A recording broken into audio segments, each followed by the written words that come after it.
नमस्कार, लोकसंदेश न्यूज चॅनलमध्ये आपलं स्वागत आहे। पाहूयात आजची विशेष बातमी। मिरज बेडग रस्त्यावर कर्नाटकातून बेकायदा सुगंधी तंबाखू आणि गुटखा वाहतूक करणारी गाडी पकडून ग्रामीण पोलिसांनी तंबाखू आणि गुटख्याचा साठा आणि वाहनाचा 16 लाखांचा ऐवज जप्त केला आहे। या बाबतीत पोलिसांकडून मिळालेली माहिती अशी की संकेत शिवाजी चव्हाण वय वर्ष 20 राहणार रत्नागिरी हा मंगसुळी येथून नंबर प्लेट नसलेल्या गाडीतून बेकायदा गुटखा आणि सुगंधी तंबाखू चोरून विक्रीसाठी मिरज मार्गे रत्नागिरीला जात असल्याची पोलिसांना माहिती मिळाली।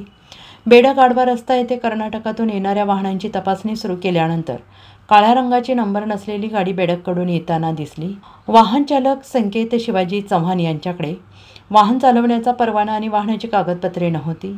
संकेत चव्हाणने उडवाउडवीची उत्तरे दिली आणि सहाय्यक पोलीस निरीक्षक सुनील गुरव यांनी त्याची झडती घेतली असता गाडीत 60,000 रुपये किमतीचा प्रतिबंधित सुगंधी तंबाखू आणि गुटखा सापडला आहे। मंगसुळी येथील एका व्यक्तीस तंबाखू आणि गुटखा साठा घेऊन रत्नागिरी येथे जात असल्याची चव्हाण यांनी कबुली दिली। अवैध गुटखा साठा लाखाचा आयफोन 15 लाखांची गाडी जप्त करून संकेत चव्हाण यांच्या विरोधात मिरज ग्रामीण पोलिसात तक्रार दाखल करत त्याला अटक केली आहे। अधिक तपास मिरज ग्रामीण पोलीस करत आहेत।